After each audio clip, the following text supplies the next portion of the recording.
Bom, gente, boa noite. Esse é mais um evento, né, do NEA. E só para lembrar, assim, né, a gente vê sempre carinhas que já estão aqui de forma recorrente, né, igual a Amanda. Bem-vinda, Amanda, para quem é de fora do NEA, mas o NEA é o Núcleo de Estudos de Americanidades, que foi fundado na GV no ano de 2020 por estudantes da administração de empresas e administração pública, e pessoas racializadas como negras, né? Então, pretos e pardos, que, assim, para poder ficar, né, nesse entendimento de quem somos nós. E a gente tem feito uma série de eventos com o apoio da Coordenadoria de Diversidade, esse é mais um, então a gente também deixa registrado aqui nosso agradecimento para o Márcio, né, o Kibe, que é como ele também é conhecido aqui na casa. E hoje a gente tem como convidado o Gilberto, né? Gilberto, obrigada por vir falar com a gente hoje. Vou te apresentar aqui rapidamente. Então, o Gilberto, ele é responsável pela área de operações do Private Bank do JP Morgan, na América Latina. Tem experiência de 27 anos no mercado financeiro, atuando em várias posições sêniores dentro de organizações brasileiras e americanas, com experiência de 20 anos gerenciando pessoas. É co-líder do grupo de diversidade racial do Banco JP Morgan Brasil, grupo formado por funcionários do banco da JP Morgan, focado em inclusão racial, no desenvolvimento de carreiras dos funcionários negros dentro da organização e nas ações de inclusão racial na sociedade brasileira. É também membro do Comitê Global do Grupo de Diversidade Racial do Banco JP Morgan, sendo um dos representantes da América Latina. É membro da Subcomissão de Diversidade da Federação Brasileira de Bancos, da FEBRABAN. E também, né, Gilberto, faz parte do Pacto da Equidade Racial, que é um pouquinho que a gente vai conversar aqui dessa perspectiva ESG. A Eliane, que vai conduzir essa conversa, e a Jussara, são duas integrantes do NEA, né, doutoras, ambas pela Fundação Getúlio Vargas. Então, meninas, se vocês quiserem também se apresentarem mais um pouquinho, eu vou passar a palavra agora para a Eli e para a Jussara. Bem-vindo, Gilberto, bem-vindo todas, todos e todes. Tá bom, é para mim, né, Carol? Então, meu nome é Eliane Barbosa, eu sou professora hoje, né, na Universidade da Integração Internacional da Lusofonia Afro-Brasileira. É grande o nome, né, gente? É a Unilab, que fica no Ceará, é uma universidade federal que tem cooperação com a África, os países em África, né, de língua portuguesa.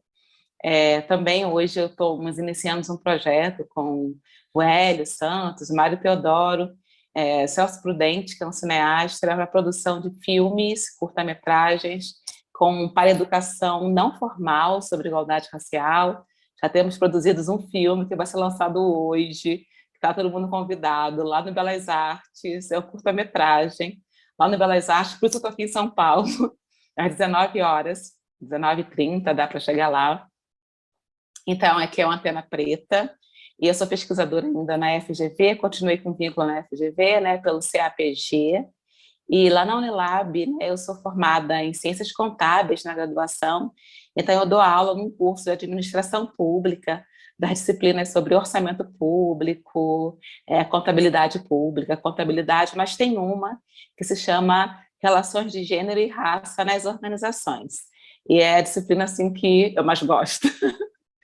Então, eu fiz a minha tese sobre esse tema, né, igualdade racial e trabalho, estou escrevendo um livro sobre isso, e então, essa sou eu. Prazer. Obrigada, Carol. Obrigada, Eli. Bom, obrigada, Gilberto, também por estar aqui conosco. Eu sou a Jussara, eu sou também formada pela casa, né, formei esse ano, de 2021. Eu estudo mineração, né, e entre uma perspectiva de irresponsabilidade social corporativa e violação de direitos humanos, né, por empresas mineradoras. Bom,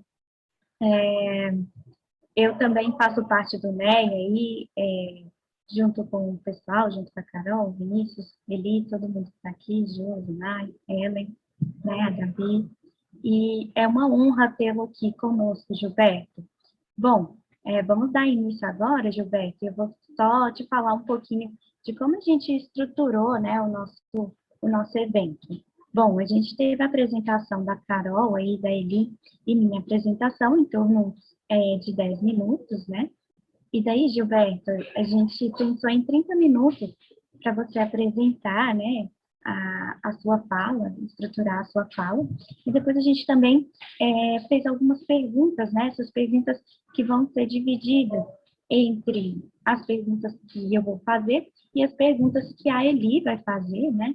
E depois você pode aí ter um tempo, né, para responder e também para responder as inquietações da plateia, se houver, né? Então, a gente fica aí, convidar todos que participem, né, pelo chat, ou levante a mão aí no Raise Hands e fale, né, conosco, debata hoje. E daí depois a gente tem o fechamento, tá bom?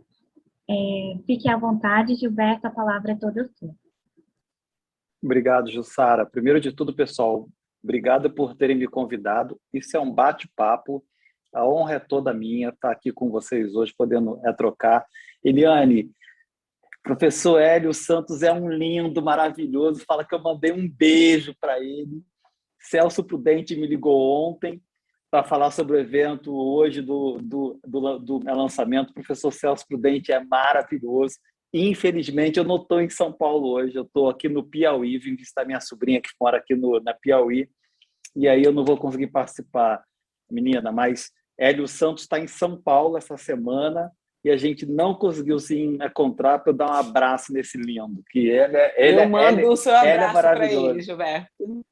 Fala assim, Obrigada. O Giba, pessoal, ninguém me chama de Gilberto. Toda vez que alguém me chama de Gilberto, geralmente era minha mãe, e alguns segundos depois alguma coisa voava em minha direção, então todo mundo me chama de Giba, que é a forma como eu sou conhecido no mercado financeiro. Então, obrigado mesmo. Sou formado em Ciências Contábeis pela UERJ, né? Então somos aí da mesma linha. Cara, pessoal, enfim, para quem não sabe, eu sou carioca, sou nascido e criado em Duque de Caxias, no Rio de Janeiro, na Baixada Fluminense. Então, aí eu tive toda a minha vida, né, toda a minha adolescência, eu estudei em escolas públicas no que os cariocas chamam de Baixada Fluminense, que é uma região não tão favorecida lá no estado do Rio de Janeiro. Sou de uma família de 5 filhos, meu pai é negro, minha mãe é não negra, e eu e os meus irmãos estudamos todos em escola pública.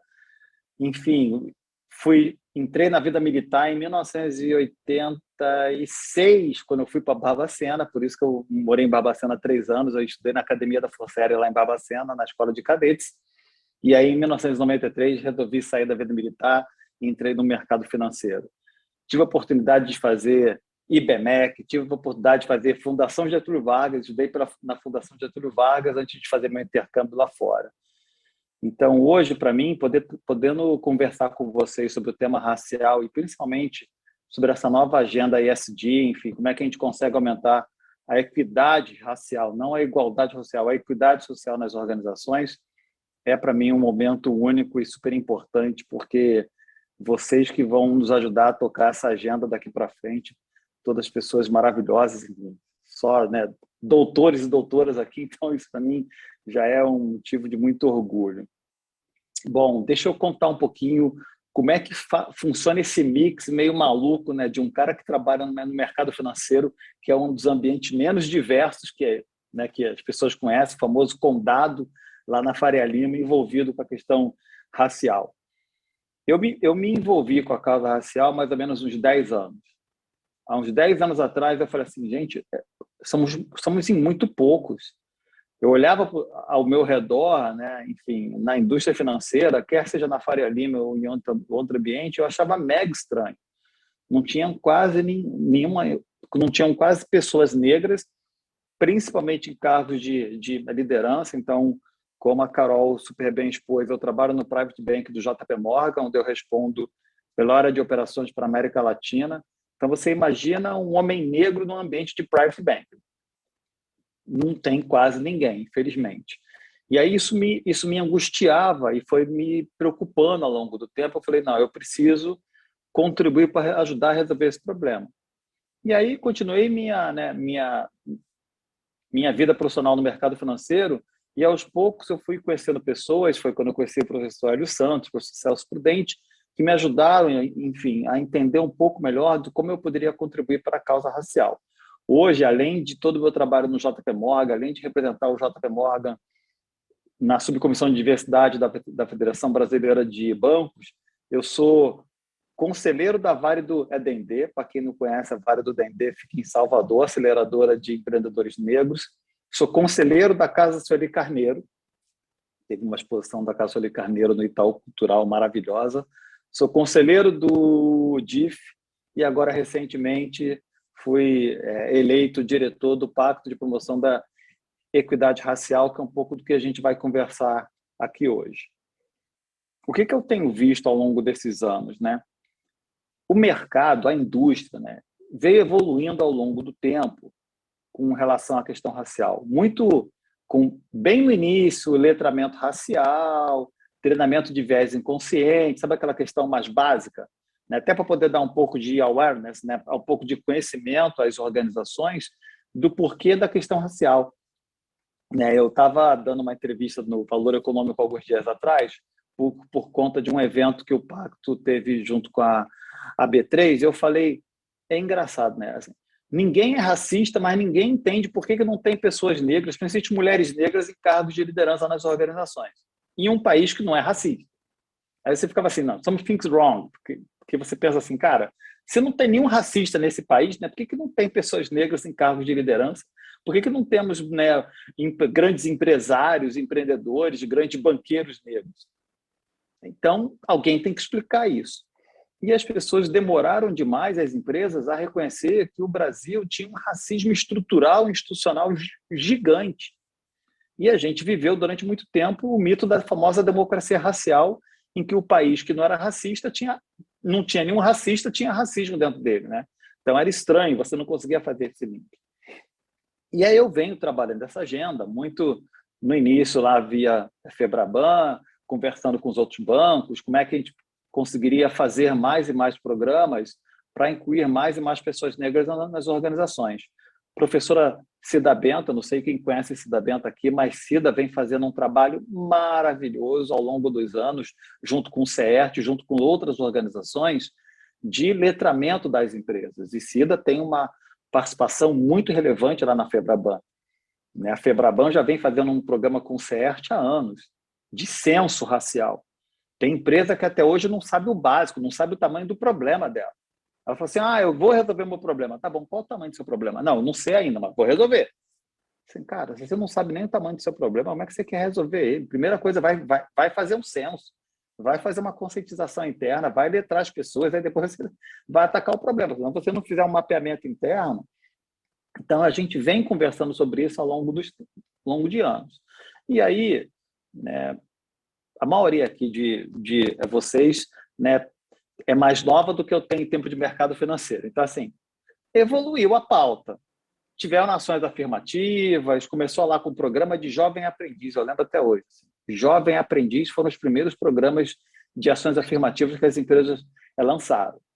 Aí depois deram uma tateada ali com o estagiário, vamos lançar programa exclusivo. José Vicente é um baita parceiro. Vários bancos, inclusive o JP Morgan, que é o banco em que eu trabalho, tem parceria com a Zumbi dos Palmares para programas específicos de estágios para jovens da Zumbi, e a gente veio evoluindo. Aí foi quando, desculpa se eu te cometer um erro aqui, mas eu não lembro se foi no passado ou retrasado, a pandemia me deixou meio perdido. Quando o Magalu fez aquele barulho no mercado e lançou o programa de trainee exclusivo para pessoas negras.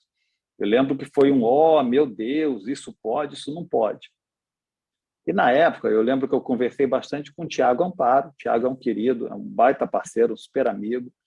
E eu falei, cara, e aí? Ele falou, não, simplesmente como não tem muita definição clara da regulamentação, na legislação, as empresas agora estão querendo discutir se isso pode ou não. Aí logo depois, graças a Deus, deu certo, o Magalu lançou, Bayer lançou, JP Morgan lançou e outras empresas lançaram um programa de trainees específicos para a população negra.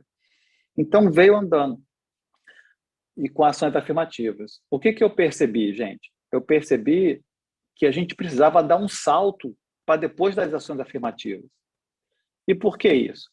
As ações afirmativas por si só, junto com as cotas nas universidades, elas não conseguem resolver o problema no médio e longo prazo. Resolver o problema do racismo na sociedade brasileira no médio e longo prazo e de forma estrutural passa pelo investimento em educação pública, passa pelo investimento em formação técnica da população negra, passa pelo investimento em empreendedorismo negro. E por que eu falo isso com tanta convicção? Por ter estudado em escola pública a minha vida toda. Teve coisa que eu fui ver quando eu entrei no cursinho, eu nunca tinha visto na minha vida. Eu fui ter acesso a curso de idioma, curso de inglês, depois dos 30 anos de idade, quando eu comecei a trabalhar do Banco of America lá no Rio de Janeiro. Então, se a gente, como empresa, não formar esses jovens, esses meninos e meninas negros, ainda no ensino médio, muitos deles não vão nem chegar até a faculdade. Por exemplo, os meus vizinhos e vizinhas, muitos dos meus vizinhos e vizinhas em Duque de Caxias, não sei se tem algum carioca aqui, mas em Duque de Caxias, você também é carioca? Eu morei, Eliane, no Gramacho. Sou de Niterói, de fato. Morei... Niterói é carioca também. Eu morei na última estação de trem antes de ir para Guapimirim, que é a estação de trem do Gramacho. Muitos dos meus companheiros de adolescência, a gente perdeu para o tráfico. A gente perdeu porque essas pessoas não acreditavam que podiam ser alguém. Quando eu entrei na UERJ, para me formar em Ciências Contábeis pela UERJ, muitos de nós ficaram para trás. Então, quando eu olhei e falei assim, olha, se a gente não se preocupar em formar essas pessoas agora, em algum momento, sabe o que vai acontecer? De tanto que as empresas estão pressionadas para fazer ação afirmativa, vai faltar mão de obra negra, porque ninguém está se preocupando em formar. Ninguém está se preocupando em ir lá atrás, lá no início, lá na escola pública.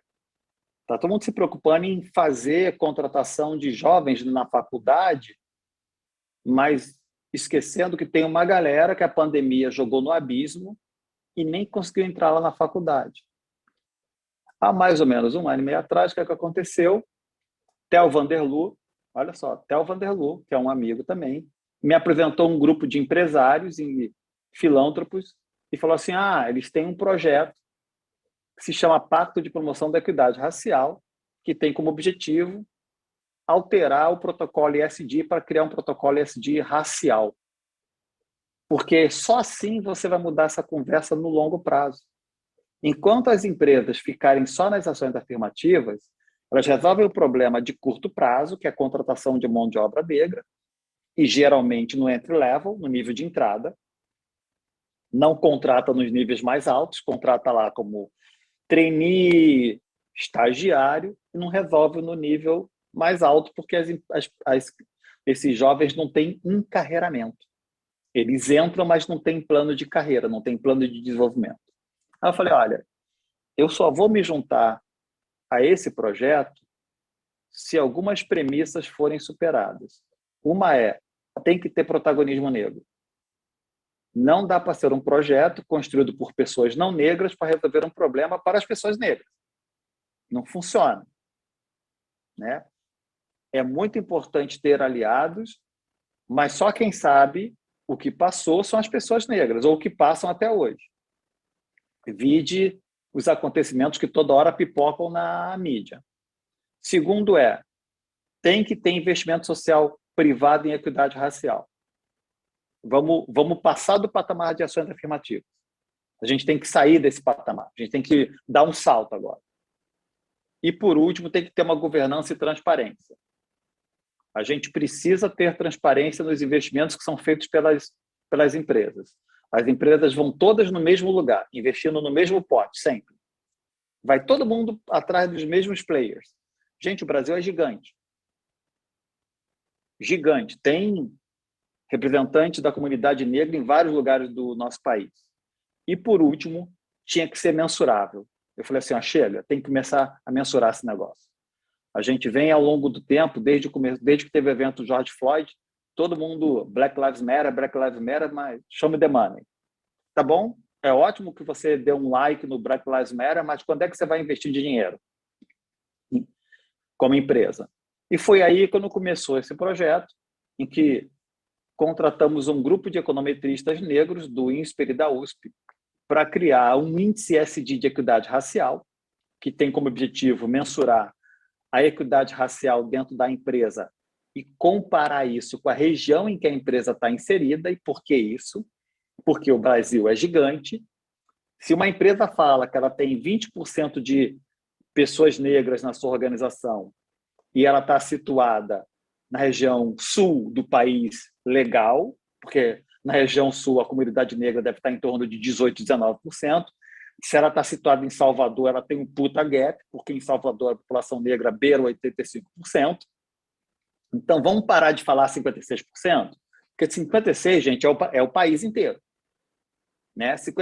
Eu tenho 20% e a população negra no Brasil é 56%. Não, a população negra em Salvador é 85%. Em São Paulo, eu acabei de receber esse número há 2 semanas atrás. Em São Paulo, a população negra já chega a 45%. Então, me dá o seu número, mas compara com a região em que você atua. Para de comparar com o famoso 56%, que aí vira média, né? E média, para quem, né, como nós aqui conhecemos, média esconde muita coisa no in-between ali, né? Então, vamos falar de número absoluto. Terceiro, vamos mensurar ações afirmativas? Tá bom, para cada ação afirmativa que você, empresa, implementar, você ganha 0,04 pontos. Então, vamos começar a mensurar, porque aí fica mais fácil. A gente consegue saber exatamente como é que está indo. E, por último, vamos mensurar o investimento social privado em equidade racial. Ah, mas por que você quer mensurar, Giba? Por uma coisa muito simples. Todo mundo fala que faz investimento social é privado. Ah, eu tenho uma fundação que investe em educação. Ah, eu tenho uma organização que investe em empreendedores. Quanto disso tem corte racial? Tão simples quanto. Porque, dependendo de onde que você investe, você não chega até a população negra. E aqui, tudo que eu conversar aqui com vocês, aqui é um ambiente super controlado. Então, fique à vontade para discordar. Mas se você investe numa escola pública no Itaim Bibi, é uma coisa. Se você investe numa escola pública em Guaianazes, é outra. Né? Você vai atingir camadas diferentes da nossa população. E aí o projeto começou a ganhar força. Nós conseguimos, na época, 140 apoiadores.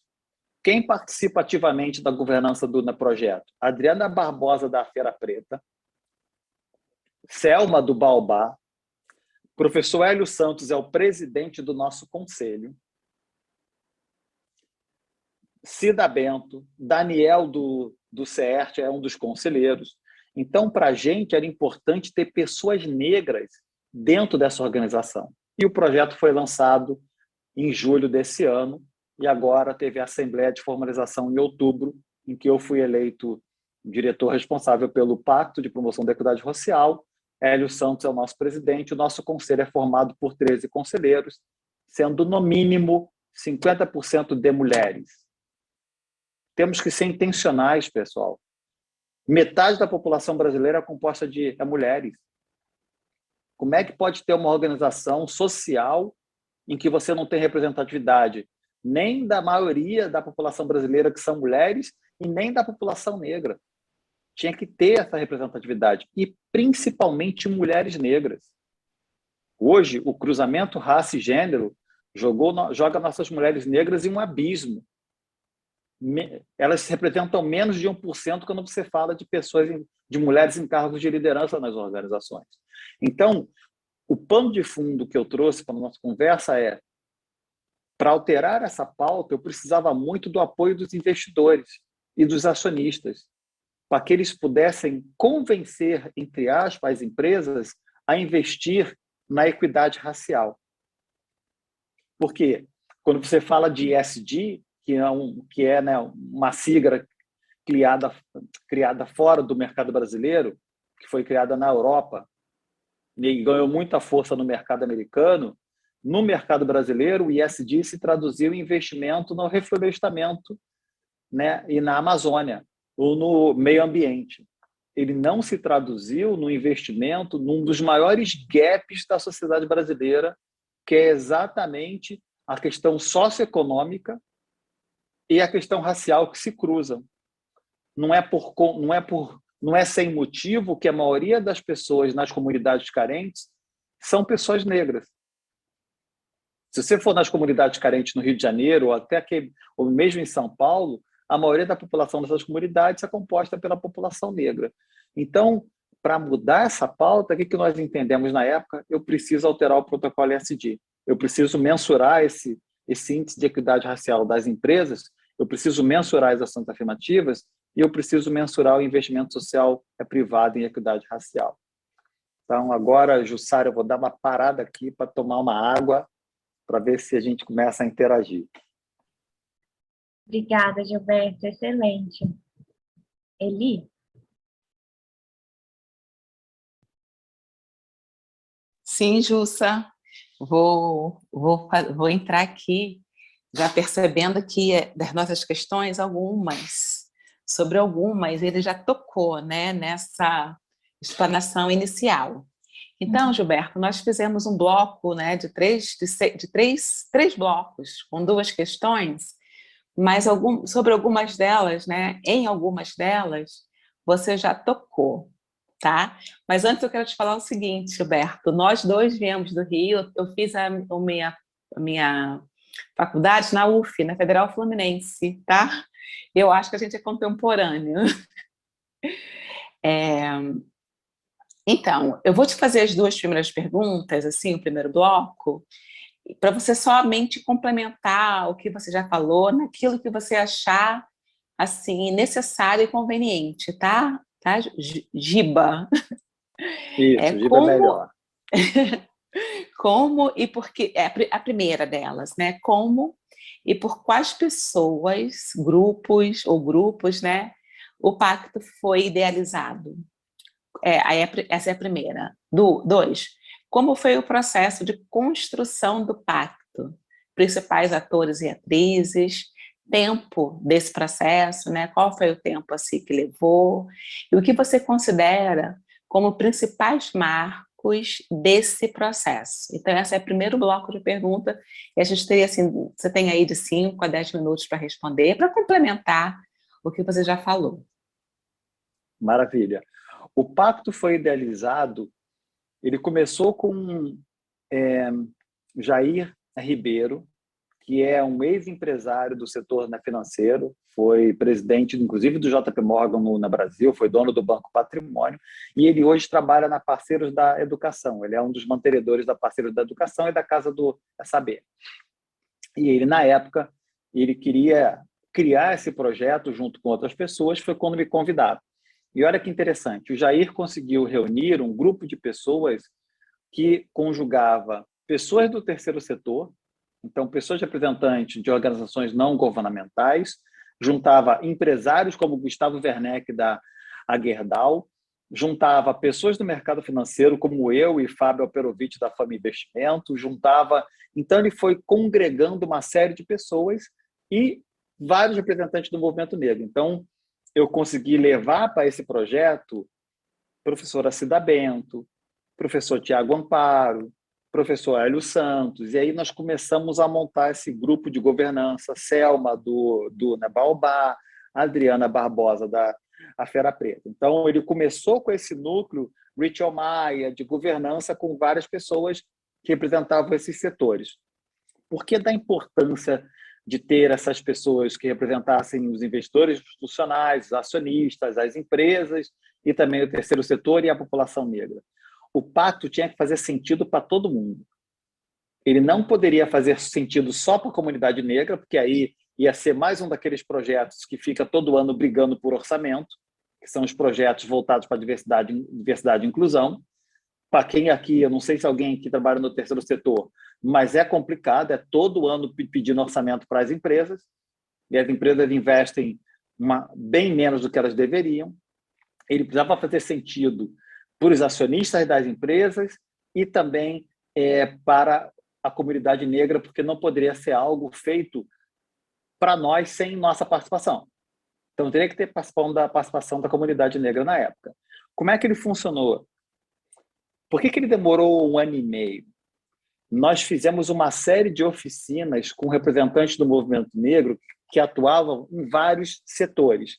educação, econometristas, estudiosos. Foi quando a gente chamou o professor Celso Prudente, que também participou junto com outros, professor Firpo. Então, vários representantes de vários segmentos da comunidade negra começaram a contribuir. E aí nós fomos criando o famoso protocolo ESG racial, que hoje está bem estabelecido. E começamos uma série de diálogos com as empresas para entender se o pacto teria suporte das empresas, porque não faria sentido lançar um índice ESG de equidade racial se as empresas não adotassem esse novo protocolo racial. Então, começamos a negociar com as empresas. Hoje já tem por volta de 30 a 35 empresas que estão aderindo ao pacto, ao novo protocolo ESG racial. E não sei se vocês tiveram a oportunidade de ver no Valor Econômico, nós recebemos o apoio institucional da B3, FEBRABAN, Ambima, FEComércio e Pacto Global da ONU. Obrigada, Gilberto. Giba, eu vou prosseguir aqui, só por curiosidade. E qual foi o time, assim, o tempo assim, do processo, que esse processo de diálogo, né? Já que são tantos atores, dos 3 setores, né? A academia, o mercado e movimentos sociais, qual foi o tempo assim, de diálogo entre vocês? 1 ano. Perdão, 1 ano. Tá bom, obrigada. Então, deixa eu ao segundo bloco, muito obrigada. Ao segundo bloco aqui das nossas perguntas, que são mais 2 questões, Gilberto. A gente entende que essas 2 questões também estão interligadas, né? Como as 2 primeiras. Você já falou também um pouco sobre isso, né? É só para você complementar. Como as empresas estão recebendo essa proposta? Como você avalia, né, analisa as adesões, principais setores, quais são os setores que estão assim, que você percebe que estão mais dentro do projeto, com quem vocês conseguem dialogar melhor, né, sobre a proposta, quais os portes das empresas que têm aceitado melhor o pacto, ou que têm rejeitado o pacto, se vocês já conseguem assim, analisar isso. Eu sei que o pacto é muito recente e que talvez essas perguntas ainda vai demorar assim, um tempo para a gente entender, né, aí o que está acontecendo, mas de repente, no primeiro momento, você já deve ter alguma impressão, né? Então, quais os portos dela, a localização geográfica, se estão nos grandes centros, assim, na capital paulista, Rio de Janeiro, Brasília, ou outras capitais, vocês conseguem já ter essa dimensão. E a quarta pergunta é, qual é o resultado esperado? Então, a primeira já tem conversado, qual a reação das empresas, a primeira reação, certo, e o que vocês esperam com o pacto, né? Tanto no que diz respeito, assim, ao aspecto numérico, né? O aspecto quantitativo de número de empresas que se assim, apoiam, ou como posso falar, que subscrevem, né, o pacto, mas também em termos qualitativos, né? Que impactos o pacto que impacto vocês querem que o pacto gere assim, na sociedade brasileira e nessa questão da desigualdade racial? São essas 2 questões aí que eu tenho para você de novo. Legal. Bom, deixa eu começar então pela primeira, como é que foi a aceitação das empresas. Tá? A maioria das empresas que a gente conversou, e que eu principalmente conversei até hoje, todas querem aderir, o que é bom, o que é positivo, até por conta desse ambiente que a gente está vivendo atualmente com relação ao quanto a sociedade cobra equidade racial nas empresas. Então, você vê a pressão, né, que tem sido feita pela sociedade sobre esse assunto, mas todas têm bastante restrição em divulgação de índice. Porque todo mundo sabe que quando você for apurar o resultado, não vai aparecer um número bonito. Não vai aparecer, gente. Assim, isso é a realidade e, de novo, aqui a gente tem que ser muito transparente. Esse é um tema que não foi discutido durante anos na nossa sociedade. Então, agora, você mudar essa situação vai demandar tempo. Então, as empresas querem aderir, mas elas querem não divulgar durante um período. Como as empresas não são obrigadas a divulgar, a empresa que aderir, ela tem até 24 meses, 2 anos para divulgar o seu índice de equidade racial. Então, a maioria quer aderir, quer trabalhar dentro de casa e aí só vai divulgar quando chegar o prazo para poder fazer isso. E aí, ok, é fair. Eu não acho que sejam fair. Eu acho que é fair porque, obviamente, nós sabemos o quanto uma coisa bem intencionada, ao ser divulgada sem estruturação, pode causar um problema reputacional, enfim, de imagem para a empresa, etc. Então, as empresas querem aderir, querem calcular, querem alterar o protocolo ESG, querem trabalhar sobre isso, mas não querem divulgar zero de jogo. Como é que eu tenho visto isso? E aí, voltando à sua pergunta, nós temos todos os setores, tá? Então, tem grandes indústrias, tem banco aderindo, tem, enfim, empresa de todos os segmentos. Mas a grande maioria são empresas de grande porte. Por que a gente sentou com a FEComércio para poder trabalhar e ter o apoio institucional da FEComércio? Porque tem várias empresas que são empresas de médio e pequeno porte. Então, para essas empresas, muitas delas não têm nem estrutura para poder fazer ações. Elas estão se estruturando agora, estão montando... Pasmem, gente, ó, pasmem. Ainda tem empresa que não tem grupo de diversidade. Pasmem. Assim, coisa que você pensa assim, não é. Claro, todo mundo tem. Não, não tem. Tem empresa que agora que está começando os grupos de diversidade e equidade. Obviamente, você vai pegar uma empresa grande, ela já está estruturada. Ela já tem estrutura, já tem, enfim, grupos de diversidade, muitas têm diretoria de sustentabilidade. Tem empresa pequena e média que não tem isso. Então, a FEComércio está nos ajudando exatamente a chegar nessas empresas menores, empresas que têm uma estrutura menor. Mas, por enquanto, a aceitação está sendo bem positiva e, obviamente, a partir do momento que essas empresas começarem a calcular o seu índice, vai ficar mais fácil. Acho que a notícia boa aqui é que a B3, a Bolsa de Valores de São Paulo, não sei se vocês tiveram a oportunidade de ver essa notícia, mas a Bolsa de Valores de São Paulo, para 2022, vai montar uma série de índices que buscam medir a diversidade nas empresas e vai utilizar o nosso para a parte racial. Então, eles vão montar um índice que vai medir diversidade de gênero e na parte de raça vai usar o nosso índice. Mas o que eu lembro que você... sim. E aí, por último, o que a gente espera que aconteça? Como nós estamos perseguindo não só ações afirmativas, mas também estamos perseguindo o investimento em equidade racial, que visa ser investimento social privado em educação pública, em empreendedorismo negro, em formação técnica, eu diria que a gente espera que essa situação mude, sendo muito transparente, em uma década, em uma geração, em 10 anos.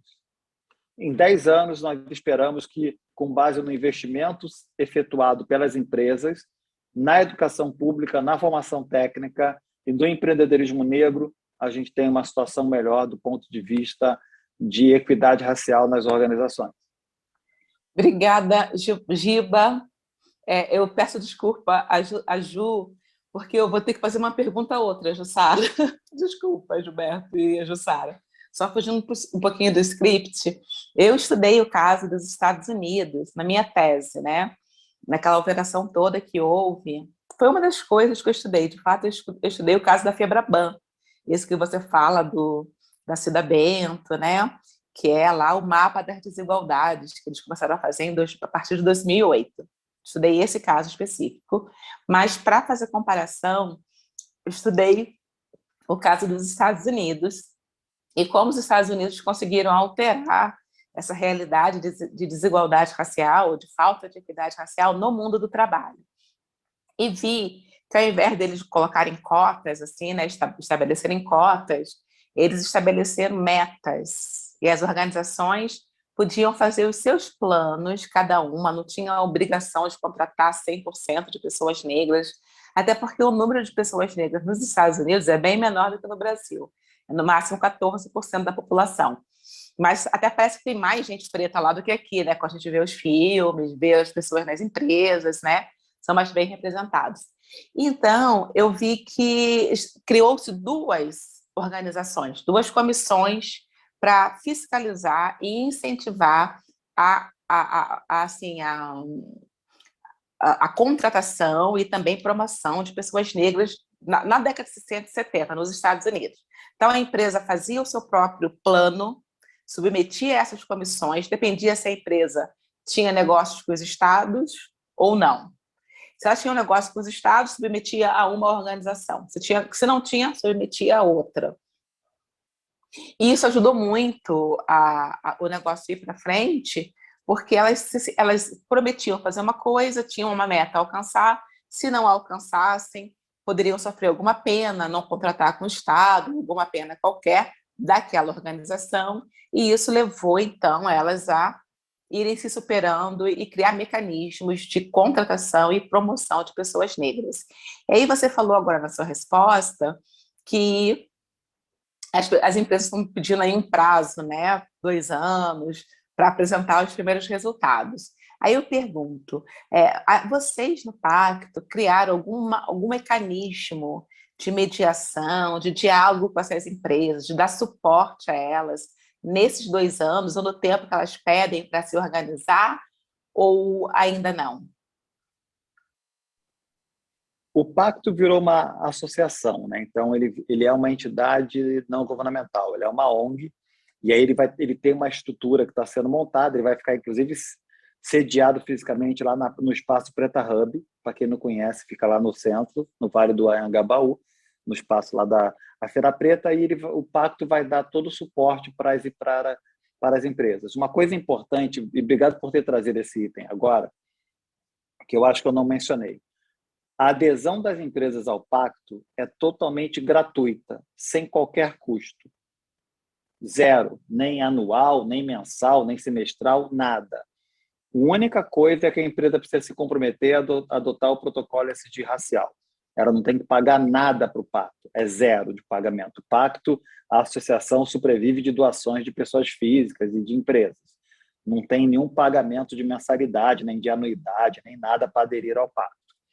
Então, com base nesse orçamento que a gente recebeu de doação, a gente tem uma série de pessoas ali responsáveis por ajudar as organizações. Uma coisa importante, Eliane, que é esse índice ESG de equidade racial, ele tem que ser certificado anualmente. Então, anualmente, uma empresa de auditoria, KPMG, Deloitte, Ernst Young, PwC, enfim, ou uma dessas certificadoras tem que ir lá e certificar o resultado do índice ESG de equidade racial. Ou seja, a empresa pode não divulgar durante 2 anos, mas nós queremos que seja certificado.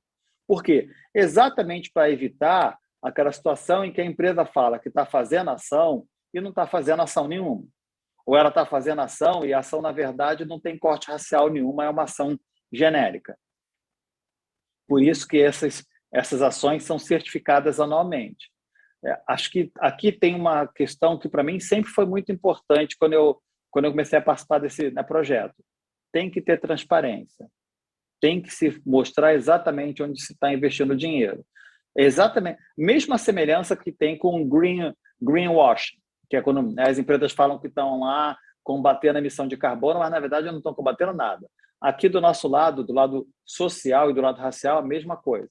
Nós não queremos as empresas falando que estão fazendo ações e não estão fazendo nada, é só discurso, é isso aí. Tem que sair do discurso e ação efetiva. Eu falo muito isso aí, eu estava em reunião com o CEO da Gol, e aí eu falei para ele, o grande ponto para mim aqui é assim, durante muito tempo eu vi as empresas falando que iam fazer. E aí veio o evento George Floyd. Gente, eu sou carioca, nascido na Baixada Fluminense. Quantos George Floyd você acha que eu vi morrer na minha vida? Quantos? É que não passa na CNN. Aí, putz, se a gente quisesse ter resolvido esse problema na sociedade brasileira, a gente já tinha atacado isso há muito tempo atrás, pessoal. Eliana é de Niterói, eu sou de Caxias. A gente sabe exatamente o que é morar numa comunidade carente no Rio de Janeiro. Believe me, é George Floyd todo dia indo para a escola. Ah, por quê? Ah, não, mas aqui, agora... Não, falei, Paulo, que é o Paulo Kaknov. Falei, é Kaknov? Se a gente quiser resolver agora, passa pelo investimento. Não se resolve a questão racial do Brasil sem investimento. Só dar like no Black Lives Matter lá no LinkedIn não resolve o problema. E muito menos só ação afirmativa. Nossa afirmativa resolve o problema no curto prazo. As empresas vivem reclamando que não tem pessoas negras tecnicamente preparadas, porque eu odeio quando falam que não tem pessoas negras qualificadas. Eu quero morrer. Ah, não tem pessoas negras tecnicamente preparadas. Tem várias. Mas é que se você tem uma necessidade específica no teu segmento, então prepare. Foi o que a Febraban fez. A Febraban já formou 300 jovens negros, sendo 60 deles em Salvador.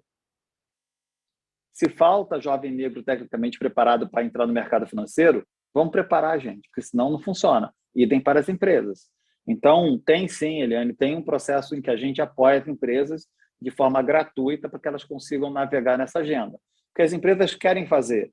Hoje em dia, elas querem fazer. Você vê muito mais CEOs e empresas aderindo, mas eles precisam saber como fazer.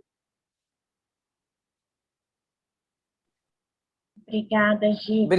Obrigada, Jussa. Estou saindo. Entrego a você, Jussa. Desculpa aí. Obrigada, Eli. Imagina, foi super pertinente as perguntas, tá? Obrigada pela parceria aí. Giba, obrigada também. Eu queria te perguntar como é que está seu tempo, né? Já que a gente tinha combinado 1 hora, você ainda tem mais um tempinho aí para uma perguntinha? Tenho, não, eu tô reservado aqui até 7 horas.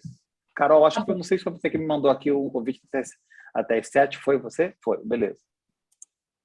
Estou achando vocês tímidos, pessoal. Parece, nossa, uma reunião de alguma empresa, compliance, reunião com jurídico. Verdade. Então, eu vou te fazer uma perguntinha, e aí eu passo a palavra para o Vinícius, que levantou a mão. E eu queria até convidar, Giba, porque aqui a gente tem pelo menos 3 pessoas que foi do mercado financeiro aí, trabalhou em bancas, né? Se eu bem me recordo, a Amanda, Vinícius e a Carol também, né? Então, eu vou convidar aí o pessoal para participar mais. Mas o que eu e a Eli tínhamos pensado como pergunta, né? Você sempre, nas suas palestras, nos seus debates, você fala sobre escalada corporativa, né? E o desenvolvimento dessas lideranças negras. E aí a gente ficou, assim, pensando sobre a questão de uma rede de apoio, né? Sólida e bem estabelecida para essas pessoas jovens entrantes. Como que você vê isso? Se os projetos que você esteve envolvido, como o Pacto, como que isso, né, na sua carreira foi sendo construído, e como que você vê, né, essa importância aí para os jovens entrantes? Eu digo assim, uma rede de contatos e indicações que geralmente aparecem, né, mais para as pessoas de elite e pessoas até que fazem parte de uma branquitude, mas que para a gente, né, negros, demora aí a aparecer. E aí eu passo depois para o Vitor. Jussara, assim, olha que coisa curiosa, né? E é uma coisa interessante. Eu nunca tive um mentor negro nos meus 27 anos de mercado financeiro. Nunca tive nenhum mentor, nem uma mentora negra. Eu tive uma oportunidade única. Eu tive vários apoiadores não negros na minha carreira e eu fui crescendo nas organizações graças ao apoio dessas pessoas não negras. Então, quando eu fiz IBMEC, quando eu fiz FGV, quando eu fiz intercâmbio, foi tudo com o apoio desses meus mentores e mentoras não negros, mas eu não tive nenhum mentor negro. Hoje em dia, eu vejo que tem várias iniciativas, inclusive agora iniciativas voltadas para mulheres negras no mercado financeiro, Black Swan, que é exatamente com o objetivo de criar essa rede de relacionamento, essa rede, né, que possa um apoiar o outro. Então, você tem o FBN, agora foi lançado um projeto de mentoria com o Facebook, que é o famoso Goma.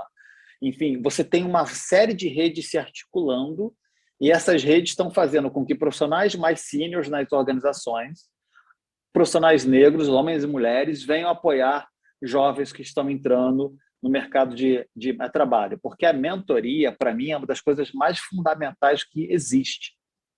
Tu tem o IBO, que é um do Ian Anundiara, do Nubank, que também tem feito um apoio. Então, você vê vários desses profissionais se articulando.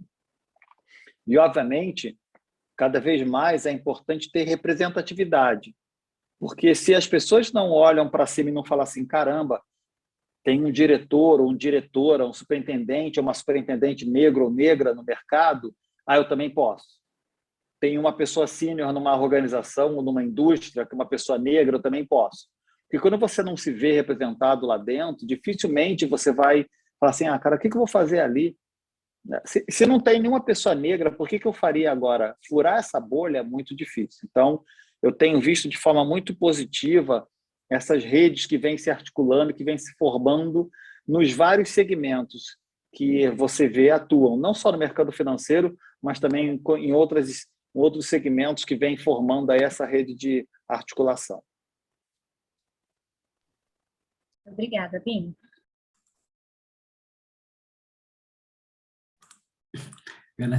Obrigado, Jussara.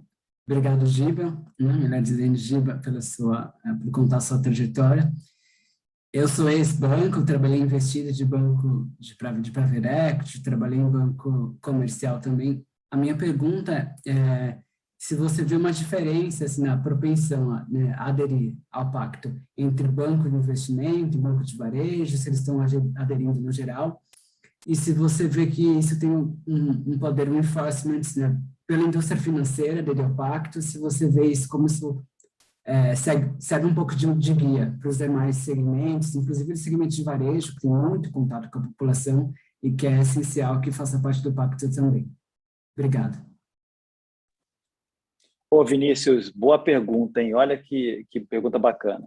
Se você olhar para o nosso segmento, eu trabalho no private, você já trabalhou em private equity.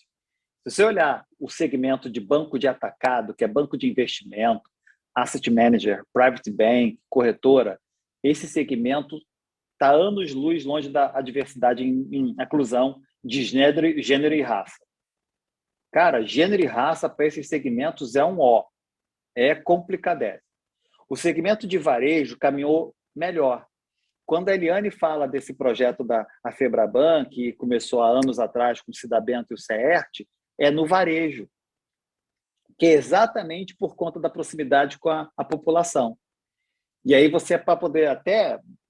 Cara, não tem banco, né, que tem o coração bonzinho o tempo todo. Os bancos fazem isso porque eles sabem que a população, quando olha, por exemplo, de uma comunidade carente, a população quer se ver representada lá dentro. Ela não quer olhar e falar assim, cara, quem são essas pessoas engravatadas, né, que eu nunca vi falar nesse ser humano na minha vida aqui na minha comunidade. Então, como é que eu tenho essa capacidade de olhar os dois mundos, porque eu estou na Febraban e estou na Ambima, que é do banco de atacado. Eu sou responsável pelo grupo de trabalho de diversidade e inclusão lá da Ambima. Para quem não percebeu, eu sou um cara de business que falo de diversidade e inclusão. Essa é minha carreira, né? Minha vida. Então, cara, eu acho que os bancos, e aí, puta, graças a Deus, daqui a pouco vai ser anunciado em breve, eu não posso ainda divulgar nomes, mas nós teremos 3 grandes bancos aderindo ao pacto. Esses bancos vão fazer a roda girar com muito mais força, porque esses caras têm um poder de contratação absurdo, e aí os bancos menores vão na onda. Trazer esses 3 grandes bancos para perto do pacto, do projeto e do lançamento foi super positivo. Agora, dentro do ambiente de banco de atacado, nós temos um problema gravíssimo. Vou puxar a sardinha para o meu lado. Esse ano, o JP Morgan lançou um projeto de trainees exclusivos para a população negra. Nós contratamos 11 trainees, sendo 50% de meninas negras. Era obrigatório, tinha que ter no mínimo 50% de meninas negras, porque a gente sabe que tem um problema gigante com relação à questão raça e gênero. Uma das nossas trainees, uma menina negra, que faz engenharia na Poli, foi contratada na mesa de operações da nossa corretora. Vocês conseguem imaginar, meu povo, uma menina negra com uma trança afro linda até o meio das costas, sentando na mesa de operações de uma corretora com aqueles terminais da Bloomberg, que eu não sei nem se eles conseguem enxergar aquela porcaria. Ela é mentorada pelo presidente da nossa corretora. Você quer um ambiente menos diverso de uma mesa de operações de um banco ou de uma corretora? Não tem, gente. Então, assim, para aquela menina se sentir parte daquele lugar, imagina o quanto que a gente teve que trabalhar aquela turma. O quanto que a gente teve que trabalhar a diversidade e inclusão na cabeça das pessoas que estão ali, porque o que faz as pessoas saírem são as microagressões no dia a dia. Porra, quando eu vi aquela menina entrando para trabalhar com uma trança afro, eu falei, cara, agora nós chegamos lá. A pessoa se sente em casa, aí nós chegamos lá. Entendeu? Então, cara, hoje eu estou mais satisfeito com essa evolução e eu acho que sim, em algum momento isso vai chegar com mais força. Eu fico muito feliz quando eu vejo agora mais e mais projetos voltando para a inclusão de mulheres no mercado financeiro, principalmente em cargos de liderança, porque é um ambiente pouco diverso. Vide aquela foto que saiu aí na internet, que todo mundo deve ter visto, que acho que todo mundo recebeu aquela foto lá, né? Tirada no topo de um prédio aí, não sei aonde, mas enfim, foi complicado. Em Balneário Camboriú, de uma certa, né, empresa, com 2 letrinhas.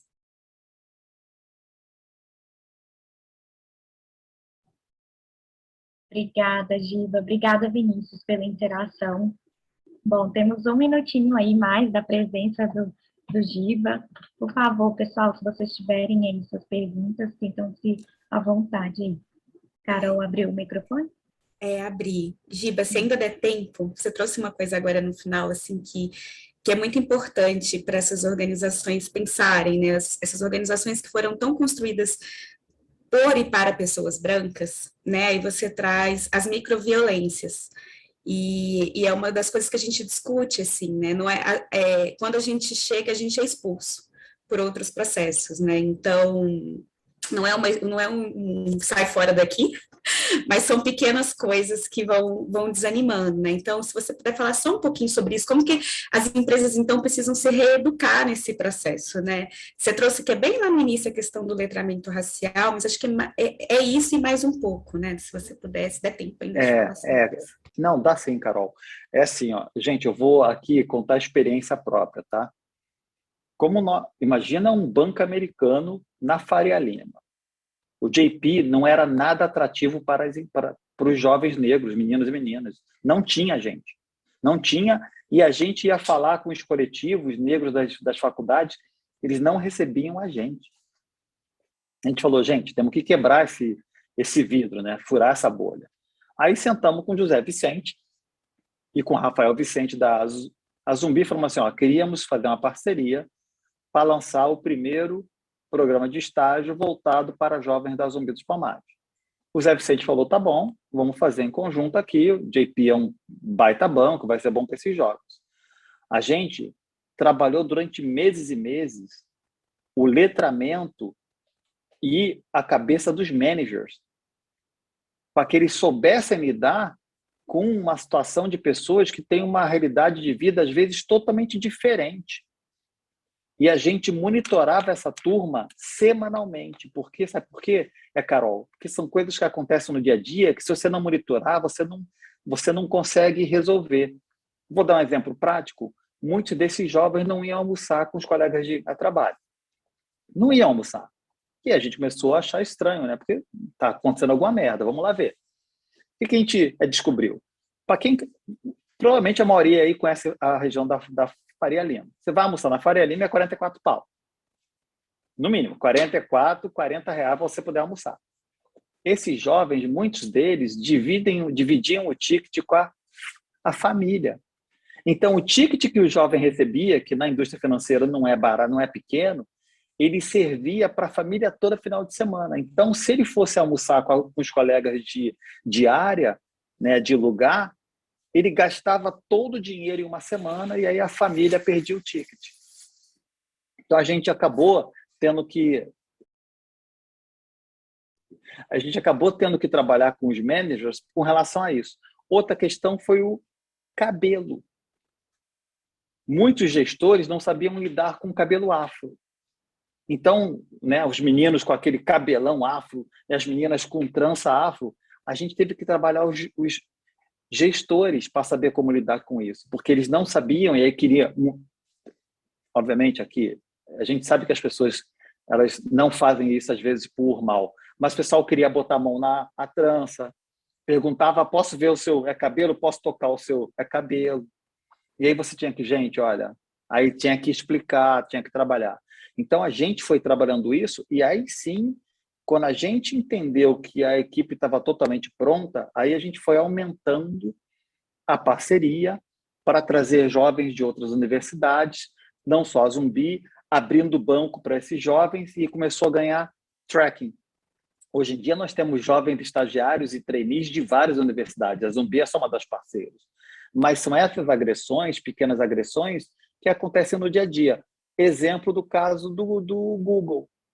O Google virou, até eu estou falando aqui porque é público, tá? O Google teve um problema sério de pessoas negras que largaram o Google porque não se sentiam incluídas.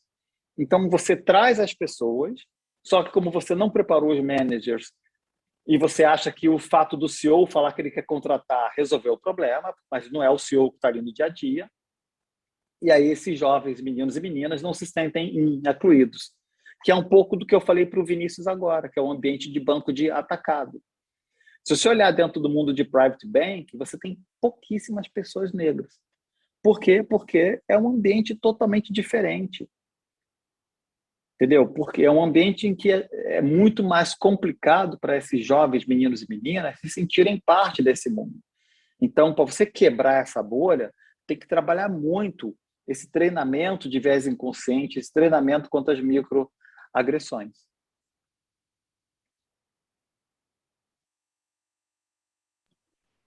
Obrigada, Gilberto. Obrigada, super obrigada pela sua disponibilidade. Eu vi que a Eli levantou a mão aí. Eli, não sei se o Gilberto vai ter mais porque tempo aqui para passou, né, o tempo. Então eu deixo para a próxima. Então tá bom. Obrigada por compreender. Obrigada Giba, a vocês. Giba, que honra te receber, que honra te conhecer. Já até te adicionei aí no LinkedIn, fiquei assim extasiada. Carol, obrigada por compartilhar, né, esse contato com a gente.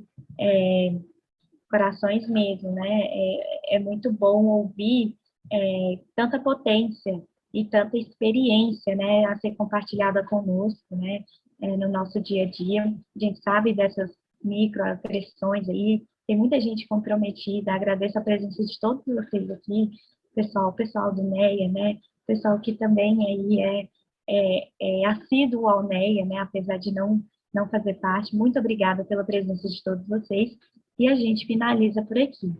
Bom, a nossa conversa foi gravada, ela vai ser disponibilizada no nosso canal do YouTube, e sigam a gente nas redes sociais, pessoal, pelo Instagram lá do NEA, tá bom? Obrigada, Giba. Obrigado, pessoal. Um prazer falar com vocês. Me convidem sempre e espero que a gente possa compartilhar cada vez mais. Obrigado mesmo. Foi uma honra estar aqui hoje. Muito obrigado, Gilberto. Tchau, tchau, gente. Obrigada, Giba.